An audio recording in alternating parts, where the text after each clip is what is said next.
అండి అందరూ ఎలా ఉన్నారు? Welcome back to our channel Srilakshmi creations 311 అండి. ఈ రోజు నేను మీకు చికెన్ పకోడీ ఎలా చేసుకోవాలని చూపిస్తాను.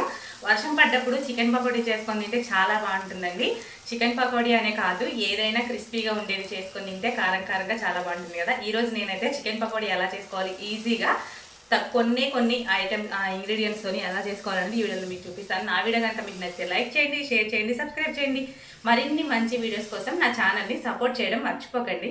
చికెన్ పకోడీ ఈజీగా నేను చెప్పినట్టు మీరు కూడా ఒకసారి ట్రై చేయండి, చాలా బాగా వస్తుంది. వీడియోలోకి అయితే వెళ్ళిపోదామండి. ఇలా మీకు కూడా రావాలంటే నేను చెప్పిన విధంగా మీరు ఒకసారి ట్రై చేయండి. వీడియోలోకి వెళ్ళిపోదాం. రెడ్ పకోడీకి కావాల్సిన పదార్థాలండి: కారం, గరం మసాలా, ధనియాలు, జీలకర్ర, ఇలాచి, చెక్క, లవంగాలు పౌడర్ చేసి పెట్టుకున్నాను, సాల్ట్, కార్న్ఫ్లోరు. ఇంత తక్కువ ఐటమ్స్ అయితే మనం చికెన్ పకోడీ చేసేసుకోవచ్చు. చికెన్ పకోడీ కోసం నేనైతే చిన్న చిన్న పీసెస్ కింద కట్ చేయించానండి. ఈ సైజులో ఉంటే బాగుంటాయి అన్నమాట. అలాగే నేను ఈ చికెన్ని కడిగేసి ఒక 1 అవర్ లైట్గా సాల్ట్ వేసి సాల్ట్లో అయితే నానబెట్టుకున్నాను. ఎందుకంటే ఇలా నానబెట్టుకోవడం వల్ల మనకి ముక్క అనేది ఇలా జ్యూసీగా ఉంటుంది. సాల్ట్ కూడా కొంచెం తర్వాత మనం తక్కువ వేసుకోవాలి, చాలా బాగుంటుంది. ఇది ఎలా చేసుకోవాలి ఇప్పుడు నేను మీకు చూపిస్తాను. ఫస్ట్ మనమైతే ఇది కడిగి ఉప్పు నీటిలో నానబెట్టి తీసుకున్న చికెన్ అండి. ఇలా మెత్తగా అయిపోతుంది అనమాట, అంటే జ్యూసీగా అవుతుంది. ఈ చికెన్లో మనం ఏమేమి వేసుకోవాలనేది చూపిస్తాను. ఫస్ట్ సాల్ట్ని అయితే వేసుకుందాం. చికెన్కి ఆల్రెడీ మనం ఉప్పు నీటిలో నానబెట్టుకున్నాం కాబట్టి కొంచెం తక్కువ వేసుకోవాలన్నమాట. సాల్ట్ వేసుకున్న తర్వాత సరిపడా కారాన్ని అయితే వేసుకుందామండి. మనం తీసి పెట్టుకున్న ధనియాల పౌడర్ చూసి వేసుకోవాలి ఎంత పడుతుందని. ధనియాల పౌడర్ ఎక్కువైనా ఏం కాదండి, చాలా బాగుంటుంది టేస్ట్. తర్వాత గరం మసాలా, అలాగే కార్న్ఫ్లోరు. ఇది ఒకసారి మిక్స్ చేసుకోవాలి.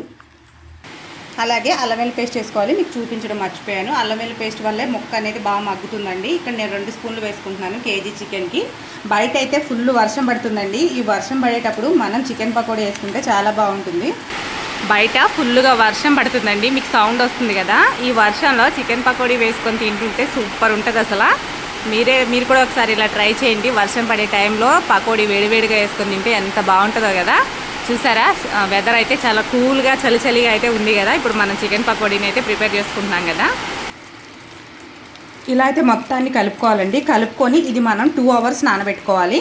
మనం మధ్యాహ్నం టైంలో తినాలి అని అనుకుంటే ఒక 2 గంటల ముందు ఇలా అయితే కలిపి నానబెట్టుకోవాలండి. అప్పుడే మనకి ముక్కకైతే మసాలా అయితే బాగా పడుతుందండి, పట్టి మంచి ఫ్లేవర్ వస్తుంది. ఇందులో నేను బోన్లెస్ తీసుకోలేదు, నార్మల్గానే తీసుకున్నాను. ఈ బోన్స్ కూడా మెత్తగా కుక్ అయిపోతాయండి మనం ఇలా 2 అవర్స్ నానబెట్టుకుంటే. ఎలా వస్తుంది ఏంటి అనేది మీకు ఫ్రై చేసినప్పుడు చూపిస్తాను. ఇదైతే మనం 2 అవర్స్ అయితే నానబెట్టుకోవాలి. 2 అవర్స్ అంటే 2 అవర్సే నానబెట్టుకోవాలని ఏం లేదండి, ఒక 2 గంటలు ఎక్కువ నానబెట్టుకున్నా ఏం ప్రాబ్లం లేదు. 2 అవర్స్ అయినా ఓకే, 4 అవర్స్ అయినా ఓకే. ఎంత ఎక్కువసేపు నానబెడితే చికెన్కి అంత టేస్ట్ అయితే వస్తుందండి.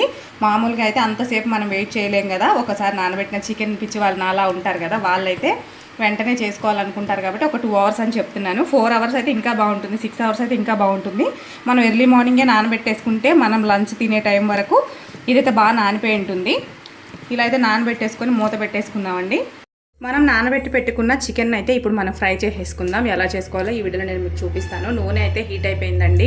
ఇప్పుడు ఒక్కొక్క పీస్ని మొత్తం మనం కార్న్ఫ్లోర్ వేసాం కదా, ఇదంతా బాగా కలుపుకోవాలండి. ఇలాగా కలుపుకున్న తర్వాత ఒక్కొక్క పీస్ని మెల్లగా వేసుకుందాం. చాలా అంటే చాలా బాగుంటాయి. మనకి స్ట్రీట్ సైడ్ దొరికే చికెన్ పకోడీ అయితే ఇలాగే ఉంటుందండి సేమ్. మీరు కూడా ఒకసారి ఇలా ట్రై చేయండి, ఎలా వచ్చిందో మీకే తెలుస్తుంది. మనం ఒకసారి చికెన్ పకోడీ చేసాము అంటే మన ఇంట్లో ఉన్న పర్సన్స్ మనల్ని ఇంకా ఉన్నాయా, మళ్ళీ ఎప్పుడు చేస్తావు అనేటట్టు అయితే ఉంటుందండి కంపల్సరీ. ఇది నేను చేస్తే మా వాళ్ళు అయితే అలాగే అడుగుతారు, మా ఇంట్లో వాళ్ళు, ఇంకా ఉన్నాయా, మళ్ళీ ఎప్పుడు చేస్తావు. ఈ 2 క్వశ్చన్స్ మీకు కూడా రావాలి మీ ఇంట్లో నుంచి అని మీరు అనుకుంటే ఇలా అయితే ఒకసారి ట్రై చేయండి, చాలా బాగా వస్తాయండి. నేను ఎప్పుడు చేస్తూ ఉంటాను పిల్లల కోసం. పిల్లలకి ఇంకొకటి ఏంటంటే మనకు ఆయిల్ అనేది లాక్కోవన్నమాట. ఇవి చాలా బాగా వస్తాయి కదా, తినడానికి చాలా కమ్మగా, నోటికి చాలా బాగుంటాయి. మనం చికెన్ తెచ్చుకుంటాం కదా, తెచ్చుకున్నప్పుడే కొంచెం కర్రీ చేసుకుని ఇలా చికెన్ పకోడీ చేసుకున్నా అంటే చాలా బాగుంటుంది. ఇదైతే ఒకసారి హైలో ఉంచాలండి ఒక 2 సెకండ్స్. తర్వాత మనం సిమ్లో అయితే టర్న్ చేసుకోవాలి, ఎందుకంటే పైన ఏగాలి కాబట్టి. ఇప్పుడు సిమ్లో పెట్టేసుకుందాం.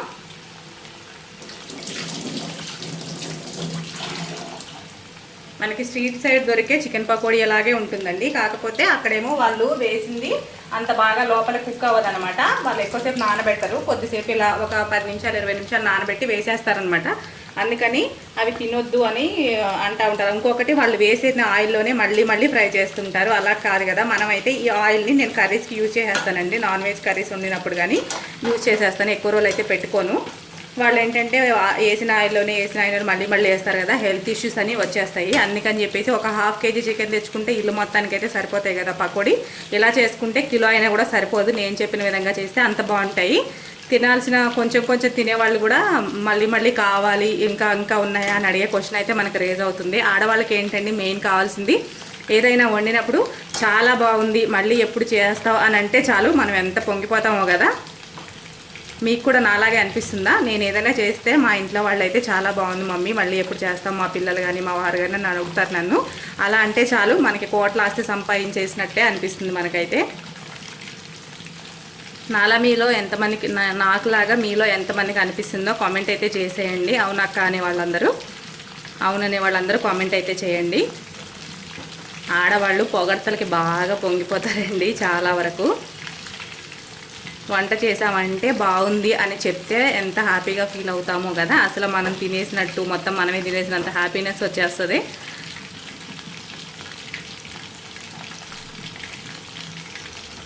ఒకసారి వీటిని తిప్పుకొని అటు సైడ్ కూడా బాగా వేయించుకుందాం. నేను చెప్పిన కొలతలతో మీరు పర్ఫెక్ట్గా చేసుకోండి, చాలా బాగా వస్తాయి. చెప్పినట్టు వేసి చేసుకోండి, అప్పుడు చాలా బాగుంటాయి అన్నమాట, క్రిస్పీగా. ఇంకొకటి మెయిన్, ఇందులో మనం పకోడీ వేసుకున్నా కూడా కొంచెం కూడా ఆయిల్ అనేది తీసుకోదండి, అంటే లాక్కోవు ముక్కలు. ఎలా వేసిన ఆయిల్ అలాగే ఉంటుంది, నార్మల్గా ఫ్రై అవుతాయి అన్నమాట. అలా కూడా మీకు చూపిస్తాను నేను, అది లైవ్లోనే చూపిస్తాను ఆయిల్ లేకుండా ఎలా వస్తాయనేది. ఇవైతే వేగిపోయినాయండి, తీసేసుకుందాం. ఇలా వేగితే సరిపోతుంది. ఆల్రెడీ మనం నానబెట్టుకున్నాం కాబట్టి బాగా ఫ్రై అవుతాయి అన్నమాట. లోపల కూడా చికెన్ అనేది జ్యూసీగా మంచిగా ఉంటుందండి. ఉడకనట్టుగా అయితే ఉండదు, చాలా బాగుంటుంది. అప్పటికప్పుడు వేసుకున్నాం అనుకోండి అలా ఉంటుందన్నమాట. నేను ఇక్కడ 3 hours పైననే నానబెట్టానండి. మార్నింగే ఇది ప్రాసెస్ అనేది చేసి పక్కకు పెట్టేశాను. చూసారా ఎంత బాగా వచ్చినాయో చికెన్ పకోడీ. ఇలా ఈజీగా చేసుకోవచ్చండి. నా వీడియో కనుక మీకు నచ్చితే లైక్ చేయడం, షేర్ చేయడం, సబ్స్క్రైబ్ చేయడం మాత్రం మర్చిపోకండి. చూసిన వాళ్ళు చాలామంది చూసి వెళ్ళిపోతున్నారు, సబ్స్క్రైబ్ చేసుకోవట్లేదు. ప్లీజ్ అండి, మీరు సబ్స్క్రైబ్ చేస్తే నాకు బాగా చాలా హెల్ప్ అవుతుందన్నమాట. కొత్తగా వచ్చిన వాళ్ళు ఎంకరేజ్ చేయండి అందరూ.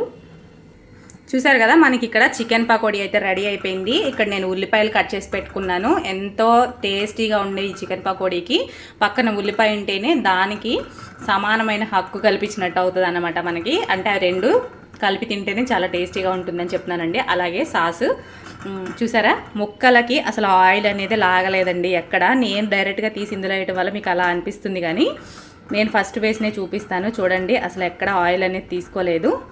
చాలా అంటే చాలా బాగా వచ్చినాయి. బయట అయితే నూనె కింద సరిగ్గా వేగవండి, అసలు బాగోదు. చూడండి ఎంత బాగా వచ్చిందో, మీకు తెలుస్తుంది కదా. ఇలాగే రావాలంటే నేను చెప్పినట్టు ట్రై చేయండి మీరు కూడా.